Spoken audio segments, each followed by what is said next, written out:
이 부분이 치료를 길게 받으시는 분들께는 조금 지급될 수 있어요.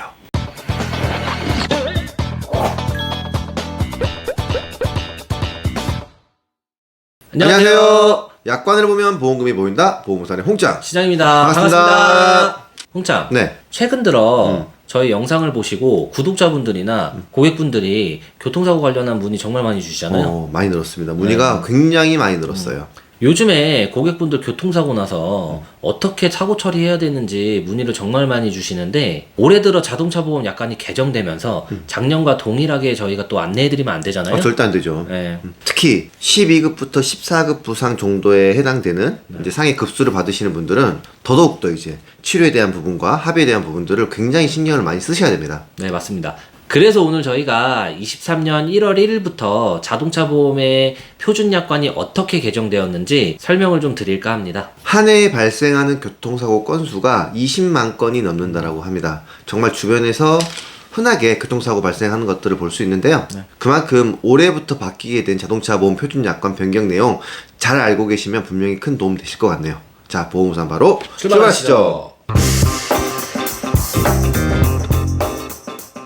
23년 1월 1일부터 개정된 주요 내용들을 보시면 여러 내용들이 있지만, 교통사고가 났을 때 경상환자 대인 치료비 과실 책임주의 도입과 장기 치료 시 진단서 제출 의무화에 대해 안내해 드리려고 합니다. 먼저 경상환자 대인 투 치료비 과실 책임주의 도입인데요. 홍짱, 네. 교통사고가 발생하면 내가 가해자든 피해자든 상관없이 크게 다칠 수 있잖아요. 그쵸. 그래서 이제 약관을 보면은 부상 정도에 따라 가지고 14급부터 1급까지 네. 상해 급수를 지정해 놨죠. 네. 그 중에서 12에서 14급, 즉 단순 염자나 타박상 등의 경미한 부상을 입은 환자들을 우리가 경상 환자라고 하잖아요. 그쵸. 이런 경상 환자들에게 치료비를 과실 상계하겠다는 내용이에요.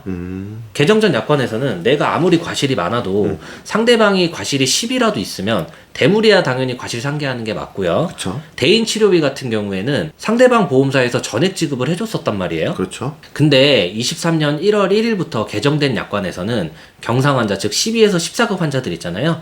이런 분들 같은 경우에 책임보험에서 급수별로 보상하는 한도 금액이 있잖아요. 그쵸. 14급이면은 한 50만원. 네. 그리고 12급이면은 한 120만원까지 네. 보상되죠. 네. 그 급수별 한도 금액을 초과하는 금액만큼 과실 상계하겠다라는 얘기예요. 예를 들어 내 과실 비율이 80%인 교통사고가 났고 상해급수 14급을 받으신 분이 치료비가 500만 원이 나왔다고 한다면, 약관이 개정되기 이전엔 치료비 500만 원을 상대 측 보험사에서 전부 지급을 해줬죠.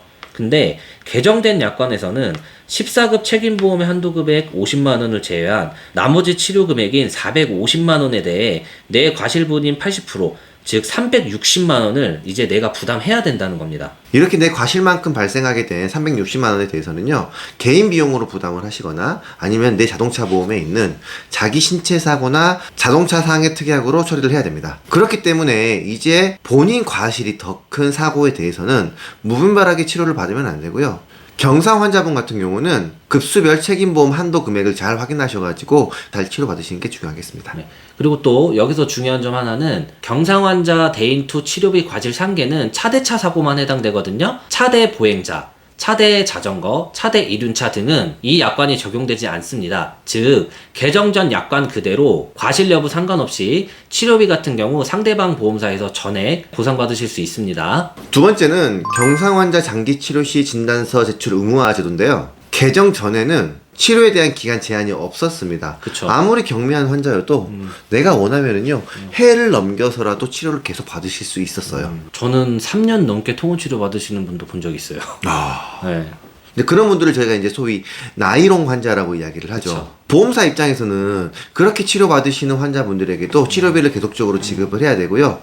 치료가 끝나는 시점에 합의금까지도 지급을 해야 됩니다. 그런데 올해부터는요, 12급부터 14급에 해당하는 경상 환자의 경우 최대 4주까지만 치료가 가능합니다. 만약에 추가적인 치료를 더 원하신다라고 하면은 진단서를 추가로 제출을 해야 됩니다. 솔직히 예전에 이런 나이롱 환자들 때문에 보험사의 손해율이 좀 컸잖아요. 그렇죠. 많이 컸죠. 네. 그렇다 보니 보험사의 손해율을 좀 만회하려고 보험료를 또 올리게 되고, 그렇다 보니 많은 분들이 자동차 보험의 보험료 인상으로 좀 피해를 많이 봤었죠. 그렇죠. 네. 그래서 저는 개인적으로 이렇게 약관이 개정돼서 좋은 방향으로 바뀐 것 같아서 나쁘지 않은 것 같아요. 그런데 고객분들은 약관이 개정된 내용도 되게 중요하겠지만 솔직히 합의라든지 치료비 관련된 부분들이 사실 제일 중요하잖아요. 가장 많이 궁금해하시죠. 네. 그래서 이런 부분들을 앞으로 어떻게 좀 안내를 도와드리면 좋을까요? 뭐 시청하시는 분들이나 이제 고객분들이 가장 많이 물어보시는 내용 중에 하나죠. 사고가 났을 때 어떻게 합의를 해야 되느냐, 어떻게 좀 치료를 받는 게 좋냐, 이런 질문들을 많이 주시는데요. 이제는 경상 환자 같은 경우는요 4주 이상 치료를 받기 어렵습니다. 그렇다 보니 합의금에서 가장 큰 부분을 차지할 수 있는 향후 치료비, 이 부분이 치료를 길게 받으시는 분들께는 조금 지급될 수 있어요. 뭐 예를 들어서 4주까지밖에 치료가 안 되잖아요, 경상 환자들은. 그런데 3주 동안 치료를 받았어요. 앞으로 이분이 치료받을 수 있는 기간은 일주일밖에 남지 않았습니다. 그렇죠. 그러면 보험사 입장에서 향후 치료비를 지급을 할 때 일주일에 해당하는 향후 치료비만 지급할 수 있습니다. 그러니까 합의금 자체가 굉장히 많이 줄어들 수 있는 거죠.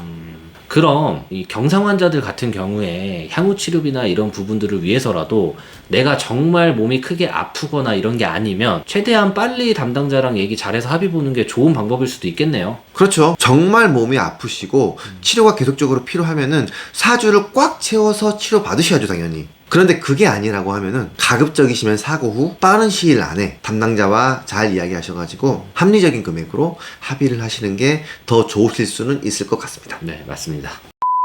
오늘은 저희가 2023년도 1월 1일부터 개정된 자동차 보험 표준 약관 중 경상 환자, 즉 12급에서 14급에 해당하는 환자들에게 적용되는 보상 기준과 합리적인 사고 처리 방법에 대해서 안내를 해드렸는데요. 오늘 내용 잘 기억하셔서 꼭 도움 되셨으면 좋겠습니다.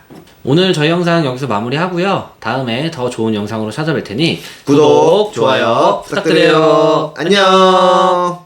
본 광고는 심의 기준을 준수하였으며 유효기간은 12월로부터 1년입니다.